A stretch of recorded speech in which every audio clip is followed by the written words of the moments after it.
Terminamos en el último estudio con el capítulo 19, versículo 37, y ahí fue cuando estudiamos el momento en que ya se dio la crucifixión del Señor. Ahora pues vamos a tener una pequeña conexión para seguir con el versículo 38 y vamos a pasar hasta el versículo 20, versículo 18. Así que, como siempre, vamos a orar y poner en las manos del Señor este tiempo. Así que oremos.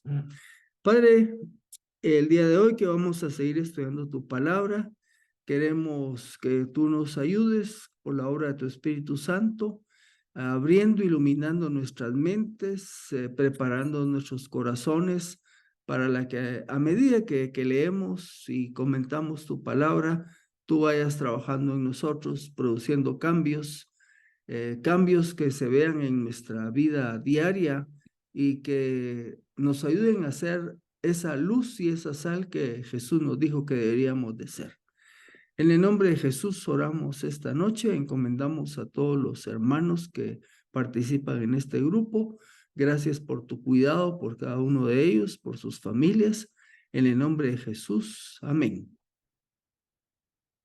Pues bien, el último estudio vimos que en el versículo 30 dice, cuando Jesús recibió el vinagre, porque dijo que tenía sed, y se lo elevaron con un hisopo, dice, y lo recibió.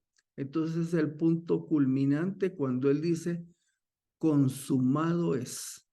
La palabra que está ahí en el idioma griego da la idea de que se podría entenderse también como completado. En otras palabras diríamos tarea cumplida. El pago ha sido realizado, porque este fue el punto clave para la venida de Jesús. Él nació precisamente para morir por nuestros pecados. Y dice ese versículo 30, y habiendo inclinado la cabeza, entregó el espíritu. Y ahí es el momento en donde fallece y es el Cordero de Dios que fue sacrificado para quitar el pecado del mundo. Y por su muerte es que nosotros hoy día somos hijos de Dios y por eso tenemos vida eterna y perdón de pecados.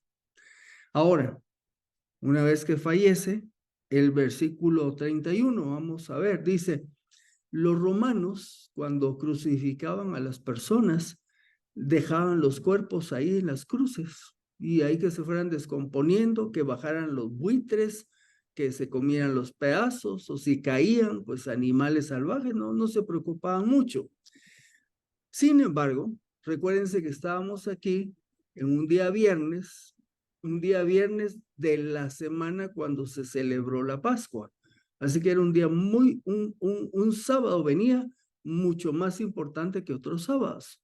Entonces en el versículo 31 dice, entonces los judíos, por cuanto era el día de la preparación de la Pascua, y para que los cuerpos no quedaran en la cruz en el sábado, pues era el gran sábado, rogaron a Pilato que se les quebraran las piernas y fueran quitados. En el relato de la clase anterior, vimos que llegan los soldados, le quiebran las piernas a uno de los malhechores, el que estaba a la derecha, luego al de la izquierda, y eso aceleraba la muerte, precisamente que era lo que no querían los judíos, que hubieran muertos ahí ese día viernes para amanecer sábado. Ya en el estudio anterior colocamos un pasaje del Antiguo Testamento donde decía que si alguien moría colgado de un árbol, no debería quedarse ese cadáver ahí, sino que tenía que ser bajado para darle la sepultura. Todo ese contexto está aquí detrás de esto. Dice que cuando el soldado se acercó al cadáver de Jesús, vio que ya había muerto y lo único que hizo fue con la espada penetrarle el pecho y salió sangre y agua, que algunos estudiosos indican que era pues un cadáver, ya no le sale sangre, pero como había inflamación en el corazón y había acumulación de líquidos, por eso se dio ese fenómeno de agua con sangre, que una vez más ratifica que estaba plenamente muerto. Así que vamos a entrar entonces al versículo 38, siempre el capítulo 19, y aquí nos van a relatar la sepultura del cadáver del Señor Jesús. Después de esto, José de Arimatea, que era discípulo de Jesús, aunque en secreto por miedo a los judíos, pidió, dice otra versión allá en Marcos 16:42, entró osadamente a Pilato y le pidió que le permitiera quitar el cuerpo de Jesús. Pilato se lo permitió, por lo tanto, él fue y llevó su cuerpo. Anotamos esto. José de Arimatea, vamos a ver que era un hombre de cierta posición, ¿verdad? Era miembro del Sanedrín y creo que eso le permitió tener acceso a Pilato, y mi teoría es de que por la calidad de persona que era José de Arimatea, Pilato le concedió lo que pidió, porque él no estaba en buena relación con los otros líderes judíos. Veamos en otros evangelios qué nos dicen más de José de Arimatea. En Mateo 27:57 nos dice, vino un hombre rico, ahí está, nos dice que era un hombre rico de Arimatea llamado José. Lucas agrega, he aquí había un hombre llamado José, el cual era miembro del concilio y un hombre bueno y justo. Y vean lo que escribe Lucas. Este no había consentido con el consejo ni con los hechos de ellos. ¿De quién? De los demás, del sacerdote y demás miembros del Sanedrín. Él era de Arimatea, ciudad de los judíos, y también esperaba el reino de Dios. Era un hombre que tenía la expectativa de la venida del Mesías. El que Pilato accediera a la solicitud de José de Arimatea fue una excepción, ya que normalmente los cadáveres de los crucificados eran dejados, como anoté anteriormente, en las cruces, o si los bajaban para ser sepultados, los sepultaban en una fosa común. Así que por eso anotamos que fue una excepción esto, que Pilato accediera a la solicitud de José de Arimatea. El versículo 39 dice, y nos agrega otro personaje, también Nicodemo, y aquí mismo Juan habla de cuál Nicodemo. Es el que al principio había venido a Jesús de noche. Eso fue en Juan capítulo 3. Pues Nicodemo se une a José de Arimatea y llevó un compuesto de mirra y aloes como de 34 kilos. Eran arriba de 80 libras, ¿verdad? De estas especies que utilizaban para para sepultar a una persona. Tanto José como Nicodemo tomaron una decisión osada: hacerse cargo de la sepultura del cuerpo de Jesús. Esto prácticamente haría público este hecho y quedarían expuestos a repercusiones de parte de los líderes judíos, ya que ambos, tanto José de Arimatea como Nicodemo, eran parte del Sanedrín. Vimos que Juan dice que había sido José discípulo secreto por temor a los demás, pero con este acto obviamente se dan color públicamente.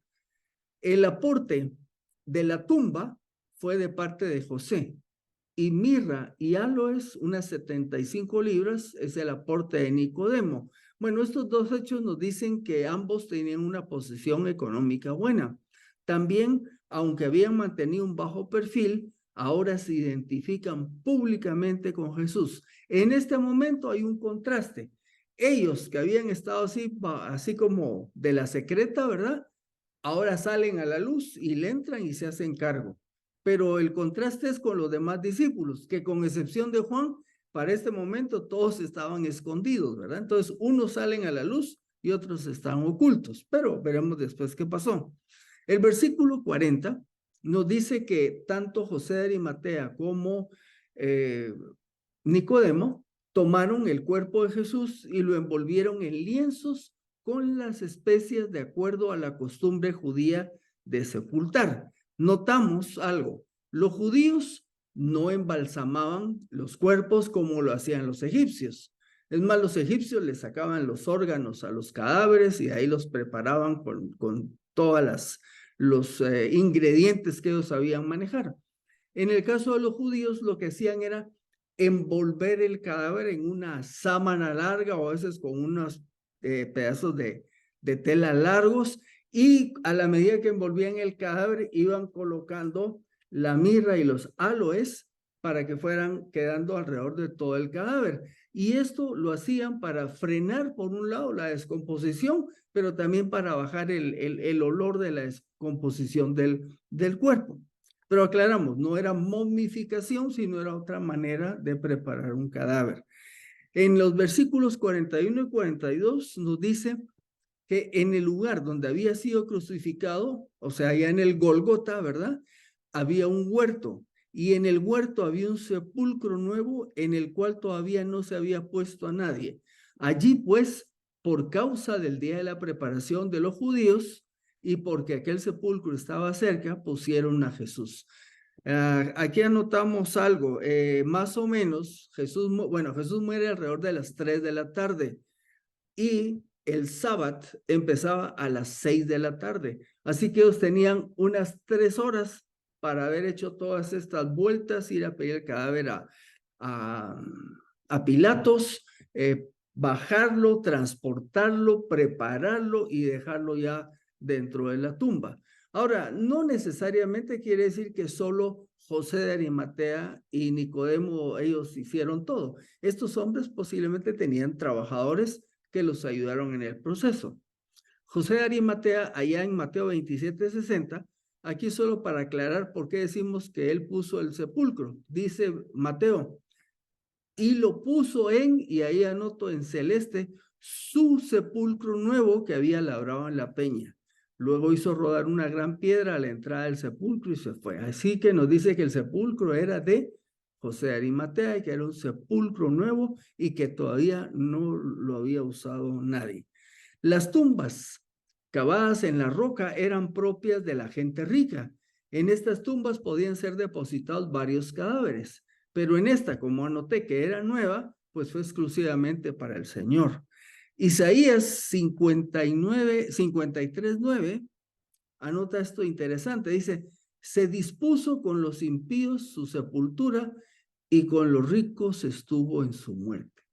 O sea, estuvo crucificado a la par de dos malhechores, pero ya cuando fue enterrado fue en esta tumba, como dice aquí Isaías, con los ricos estuvo en su muerte.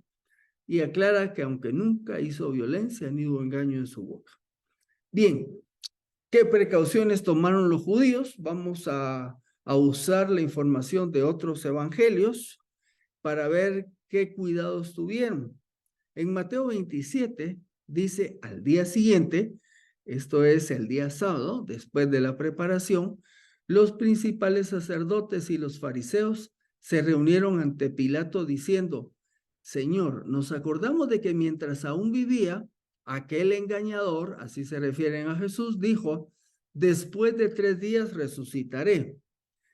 Manda pues que se asegure el sepulcro hasta el tercer día, no sea que sus discípulos vengan y roben el cadáver y digan al pueblo, ha resucitado de los muertos. Y el último fraude o engaño será peor que el primero. Ellos mismos están reconociendo que lo que habían hecho con Jesús había sido un fraude, un engaño para la gente al decir que era por haber blasfemado, que porque quería ser un rebelde contra el imperio romano. Esa fue mentira.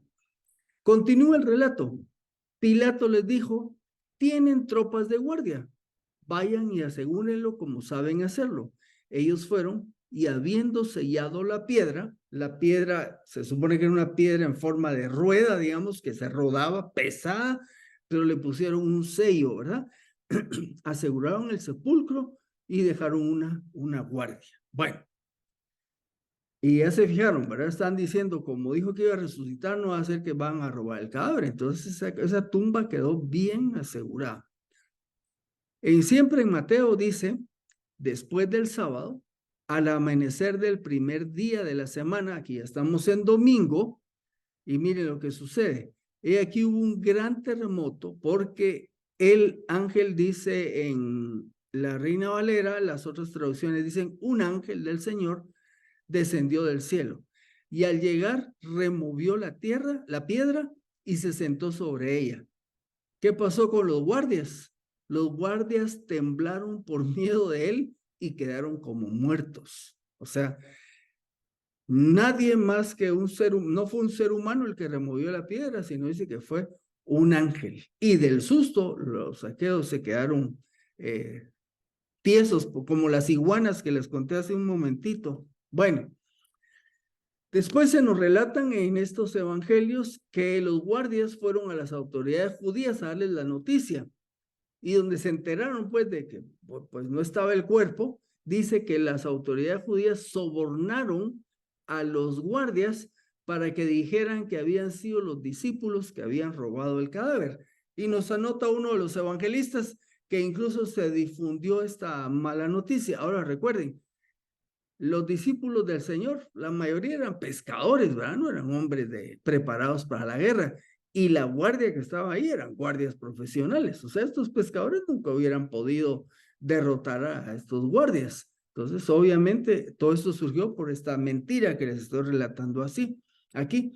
Y con esto llegamos al capítulo 20, en donde vamos a ver la resurrección del Señor. En los versículos 1 y 2 nos relata Juan que el primer día de la semana, muy de madrugada, siendo aún oscuro, María Magdalena fue al sepulcro y vio que la piedra había sido quitada del sepulcro. Entonces corrió y fue a Simón Pedro y al otro discípulo, a quien amaba Jesús, y les dijo: han sacado al Señor del sepulcro y no sabemos dónde lo han puesto. Yo les tengo unas preguntas ahí. Por ejemplo, ¿qué día resucitó Jesús? Pues obviamente el texto dice que fue el primer día de la semana. Estaba platicando con uno de mis nietos y le digo: mira, ¿cuál es el primer día de la semana? Lunes, me dijo, ¿verdad? No, le dije, no es lunes. Y no, sí es lunes, no, le dije domingo, le dije, ¿verdad? Imagínense, como aquí hablamos de lunes, empiezan las clases y todo eso, ¿verdad? Entonces ya le enseñé en un calendario que el primer día de la semana es el domingo, y ya le hablé de este pasaje que dice que el primer día de la semana, el día que resucitó Jesús. La otra pregunta: ¿quién quitó la piedra? Pues según Mateo 28, la piedra la quitó un ángel. La pregunta que podemos hacer también es: ¿por qué la quitó? Porque alguno diría, la quitó para que Jesús saliera. No, Jesús no necesitaba de que la piedra estuviera quitada cuando resucitó. Vamos a ver más adelante.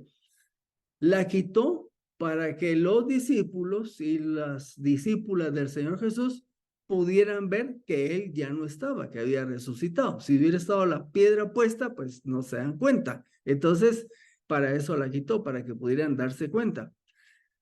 Viene Magdalena, que llegó muy de temprano, muy de madrugada, y fue la primera que presenció esto, y se regresa corriendo a avisar. ¿A quiénes les avisó?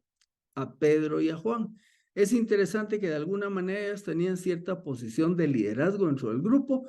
Los vamos a ver más adelante en Hechos, que también Pedro y Juan andan ahí predicando al inicio de cuando el Espíritu Santo vino a habitar en cada creyente. Una pregunta más y seguimos. Hasta este punto, ¿creyó María que Jesús había resucitado? La respuesta es no, porque lo que fue a decir fue que se habían robado el cuerpo del Señor Jesús. Ella no estaba esperando que resucitara. De acuerdo a otros evangelios, hubo otras mujeres que visitaron la tumba. Al parecer, Juan solo menciona a María Magdalena porque fue la que dio el aviso inicial a los demás. Cuando vemos los demás relatos de Mateo, Marcos y Lucas, hay algunas variantes, pero se pueden explicar en cuanto a los tiempos y momentos en que se dieron, pero pues no es el objetivo esta noche de ampliarnos en ese aspecto.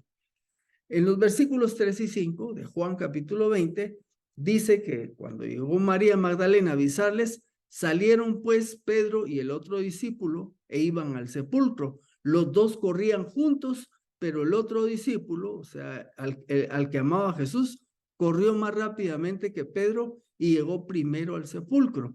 Y cuando se inclinó, vio que los lienzos habían quedado ahí, sin embargo no entró. Por cierto, yo estoy diciendo aquí Juan, aunque no menciona el nombre de Juan, solo dice el otro discípulo, el discípulo al que amaba a Jesús. pero ya hemos platicado que ese discípulo es Juan. Pues él fue el que llegó primero al sepulcro, pues dice que se asomó, vio ahí los lienzos, pero no entró. Aquí les voy a enseñar un par de ilustraciones. La ilustración que ustedes ven en su pantalla, del lado izquierdo, si se fijan, están los lienzos dobladitos.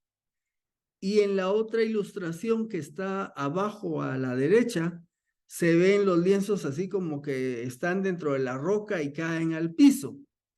Cuando uno busca la tumba de Jesús, le aparecen estas variantes.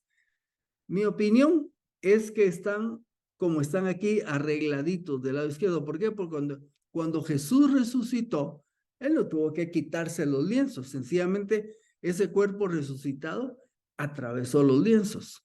Y en su cuerpo resucitado salió de la tumba. Por eso fue que el ángel quitó la piedra, pero para que los que iban a ser testigos pudieran darse cuenta que había resucitado. Juan, el otro discípulo, no entró a la tumba, solo se asomó y vio los lienzos, las sábanas con que habían envuelto el cadáver del Señor Jesús. Y entonces, pues llega Pedro, llegó Simón Pedro siguiéndolo y entró al sepulcro. ¿Ustedes saben cómo era? ¿Por qué no entró Juan? Algunos dicen, pues porque era el sepulcro, por respeto, ¿verdad? Pero Pedro, como saben que era bien aventado y con mucha iniciativa, él de una vez entró, ¿verdad? Entró al sepulcro y vio los lienzos que habían quedado. Pero un detalle más, y el sudario que había estado sobre su cabeza no estaba con los lienzos, sino doblado en un lugar aparte. Aquí pues conseguí esta otra ilustración solo para notar ahí los lienzos dobladitos, ¿verdad? El sudario que iba sobre la cabeza estaba doblado. Ahora, como hubieron otras teorías, algunos dijeron que el cuerpo de Jesús no estaba porque se lo habían robado unos ladrones. Otros que fueron los discípulos. Bueno, miren, los ladrones sí en esa época, ¿por qué pusieron también la piedra? Porque habían asaltadores de tumbas para ir a robar las prendas con las que enterraban los cadáveres. Si los ladrones hubieran entrado, no hubieran robado solo el cadáver y dejan los lienzos y todo ahí, ni se toman el tiempo de doblar el sudario, ¿verdad? Así que no creemos que haya sido así, pues ya sabemos que no es así. Sin embargo, digamos que hubieran sido los discípulos. Imagínense, los discípulos no se hubieran tomado el tiempo de desenvolver el cadáver, de doblar el sudario y salir con el cuerpo. Si hubiera sido el hecho, toman el cuerpo envuelto y se lo llevan, ¿verdad?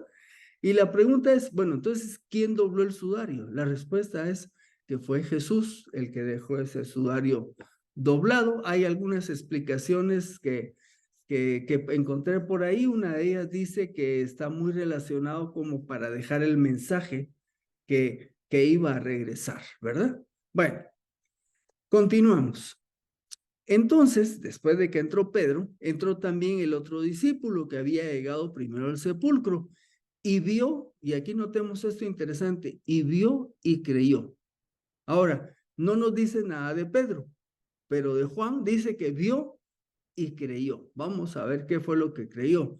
Nos aclara Juan esto, pues aún no entendían la escritura, que le era necesario resucitar de entre los muertos. Entonces, tanto Pedro como Juan, dice, volvieron a los suyos. Algunas explicaciones. Después de Pedro entró Juan y cuando vio que no estaba el cuerpo de Jesús, creyó. ¿Qué creyó? Que había resucitado. Juan relata que para ese entonces aún no habían comprendido las profecías de la resurrección. Vamos a leer una del Antiguo Testamento y las otras que hizo Jesús. El Salmo 16:10 dice, no dejarás mi alma en el Seol, ni permitirás que tu santo vea corrupción. Este es uno de esos salmos que hablan acerca de Jesucristo y hablan precisamente de su resurrección. El mismo Jesús en múltiples ocasiones se lo dijo. Por eso dice que Juan todavía no habían logrado entender que él iba a resucitar. Mateo 16:21. Mateo 16 fue el momento cuando Jesús le dijo a sus discípulos, ¿quién dice la gente que soy yo? Y luego les dijo, ¿Y ustedes quién dicen que soy? Y fue cuando Pedro le dijo, tú eres el Cristo, el Hijo del Dios viviente. Pues en ese diálogo, Jesús les dice, desde entonces comenzó Jesús a declarar a sus discípulos, noten bien, que le era necesario ir a Jerusalén, dar lugar, padecer mucho de los ancianos y de los principales sacerdotes y de los escribas, que fue lo que acabamos de ver, y ser muerto y resucitar al tercer día. Se lo dijo claramente. Otro momento, en Mateo 17, les dice, el Hijo del Hombre será entregado en manos de hombres y le matarán, mas al tercer día resucitará. Y ellos se entristecieron en gran manera, pero no entendieron.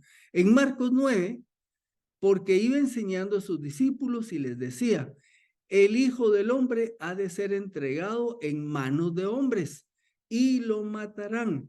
Y una vez muerto, resucitará después de 3 días. Pero ellos no entendían esta palabra y tenían miedo de preguntarle.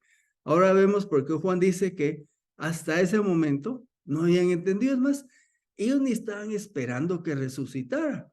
Pedro y Juan fueron corriendo porque María Magdalena dijo que se habían robado el cuerpo, pero no estaban con él. Se murió nada más. Por eso cuando entra Juan y ve eso, es el primero que cuando mira dice, creyó. Hasta en ese momento le cayó la moneda de que Jesús había resucitado. No se dice nada de Pedro ni queda comentado nada. Entonces dice que Pedro y Juan volvieron a los suyos y sigue el relato. Pero María Magdalena estaba llorando fuera del sepulcro. Mientras lloraba, se inclinó hacia adentro del sepulcro y vio a 2 ángeles con vestiduras blancas que estaban sentados, el uno a la cabecera y el otro a los pies donde había sido puesto el cuerpo de Jesús. Nos dice que María Magdalena vio a 2 ángeles. Yo les puse aquí esta ilustración, pero que quede claro que no necesariamente pues, los vio con alas y todo lo demás, ¿verdad? Solo dice, vio 2 ángeles con vestiduras blancas que estaban sentados, el uno a la cabecera y el otro a los pies. Por otro lado, Lucas dice que lo que habían eran 2 hombres con vestiduras resplandecientes. Entonces, lo que se cree es que eran 2 ángeles, pero que no tenían la apariencia clásica de ángeles, sino parecían 2 hombres resplandecientes. Y esto es lo que mira María. Posiblemente 2 opciones. María regresó a la tumba junto con Pedro y Juan y se quedó después de que ellos se fueron, o se fueron Pedro y Juan y al ratito llegó María y se da este momento donde ella está sola, ¿verdad? Y es cuando tiene este encuentro con los ángeles. Ellos le dijeron, los ángeles, mujer, ¿por qué lloras? Les dijo, porque se han llevado a mi Señor y no sé dónde lo han puesto. Nuevamente, hasta aquí María no cree que Jesucristo haya resucitado, está preocupada por el cadáver. Habiendo dicho esto, María se volvió hacia atrás y vio a Jesús de pie, pero no se daba cuenta que era Jesús. Más adelante vamos a ver que también los discípulos en varias ocasiones se les presentó Jesús y a la primera vista no lo reconocían, sino un poco después. Algo así le pasó aquí a María. María todavía pensaba que el cadáver de Jesús había sido robado. Aún no se había percatado de lo que Juan sí había notado. Hasta este punto, no entendía que Jesús había resucitado. Al darse vuelta, allí estaba Jesús, aunque al principio no lo reconoció. Jesús le dijo, mujer, ¿por qué lloras? La misma pregunta de los ángeles, ¿verdad? ¿A quién buscas? Ella, pensando que Jesús era el jardinero, la Reina Valera 60 creo que dice el hortelano que cuida el huerto, ¿verdad? Le dijo, Señor, si tú lo has llevado, dime dónde lo has puesto y yo lo llevaré. Aquí se nota esta dedicación de María por su maestro. Imagínense que una mujer pueda cargar solo un cadáver. Entonces esta mujer dice, lo que sea necesario yo lo hago. Entonces Jesús le dijo, María. Fíjense que al principio le dijo mujer y ahora le dijo María. Y cuando le dijo su nombre, volviéndose ella, le dijo María en hebreo, Raboni, que quiere decir maestro. En ese momento lo pudo ya reconocer. Al igual que los ángeles, Jesús le pregunta, mujer, ¿por qué lloras? María, como dijimos, sigue pensando que robaron el cuerpo del Señor. Y es hasta que le dice su nombre que ella lo reconoce. Según el relato de Juan, hasta el momento podemos afirmar que Juan fue el primer hombre que creyó que Jesús había resucitado y aquí María, la primera mujer que lo vio resucitado. Jesús le dijo, suéltame porque aún no he subido al Padre, pero ve a mis hermanos y diles, yo subo a mi Padre y Padre de ustedes, a mi Dios y Dios de ustedes. María Magdalena fue a dar las noticias a los discípulos, he visto al Señor, y también contó lo que él le había dicho, contó que él le había dicho estas cosas. Bueno, si ustedes revisan la Reina Valera, cuando María se acerca al Señor, en la Reina Valera dice, no me toques. Y algunos se empiezan a interpretar por qué le dijo que no me toques. Bueno, le dijo que aún no había subido al Padre. Entonces algunos dicen que había de especial que no lo podía tocar, pero aquí viene la explicación. Más adelante, que no lo vamos a ver hoy, cuando se presenta y está Tomás, Jesús le dice a Tomás, coloca tus dedos, como él quería colocar los agujeros de los clavos y el costado, ¿verdad? El mismo Jesús lo invita a que lo toque. Entonces tuvo que estudiarse un poco más la palabra que se tradujo como no me toques. Y tanto la Reina Valera 2015 como la Nueva Biblia de las Américas usaron otra expresión. En vez de no me toques, lo que usaron fue suéltame. La nueva versión internacional dice no me detengas. Entonces, ¿cuál es la idea? La idea de lo que le dice Jesús a María es algo como esto. No te aferres a mí porque aún tengo cosas que hacer y luego ascenderé al Padre. Aquí estoy, no me perderás. Entonces, en pocas palabras, no es no me toques, sino no te aferres a mí, ¿verdad? Todavía tengo otras cosas que hacer. A los discípulos en el pasado les había dicho que eran siervos, les llamó amigos, pero ahora en este momento les llama hermanos, puesto que ya había resucitado, ahora tiene una nueva relación con los que creen en él. Por eso dice, voy al Padre y Padre de ustedes, y por eso ahora les llama hermanos. Este encuentro con María, y aquí vamos a buscar la aplicación, implicó para María que fuera enviada a anunciar la resurrección de Jesús a los demás discípulos. Entonces, notemos esto.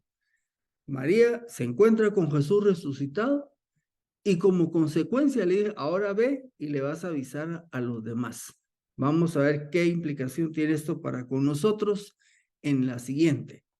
¿Qué aprendemos? Bueno, hasta aquí, por ejemplo, cuando vimos el caso de Nicodemo allá en Juan 3, Jesús le comparte el evangelio. No se nos dice cuándo se convirtió, pero aquí al final de ya en su muerte, vemos que Nicodemo es ahora un seguidor de Jesús. Entonces, hay personas que se les presenta el evangelio y creen después, como le pasó a Nicodemo. Estoy sacando estas enseñanzas porque nos va a pasar a nosotros. En un punto dado le compartimos a las personas, les compartimos el evangelio y su respuesta es indiferente, lo rechazan, lo que sea, pero algunos de ellos después creen. Otros son como Juan y los discípulos. Ellos pasaron 3 años con el Señor y en ese tiempo no lograban entender. Fue hasta la resurrección que lo vieron ya, que entendieron y creyeron.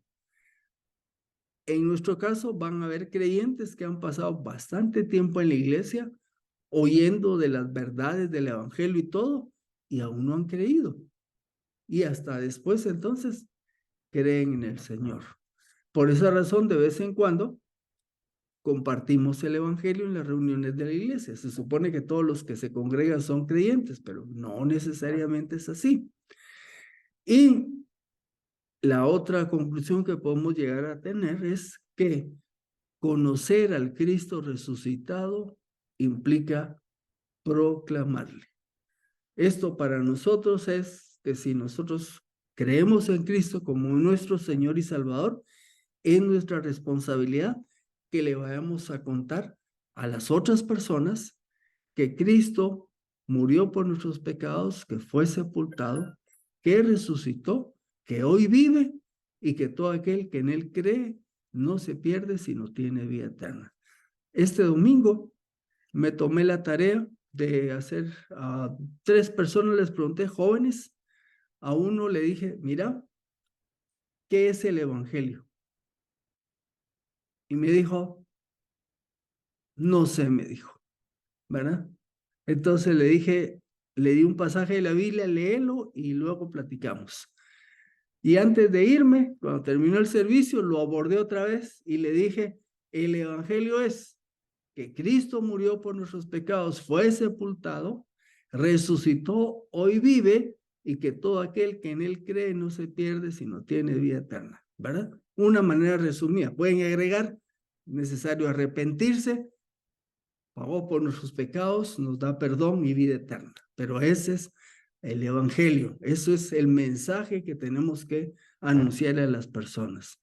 Luego me entrevisté con 2 muchachos más, terminando su adolescencia, les hice la pregunta, uno la contestó bastante bien y el otro empezó a darme un montón de definiciones un poco más elevadas, pero le dije, el que se salvó fue el primero, le dije, haciéndole broma, pero le dije, eso es el evangelio.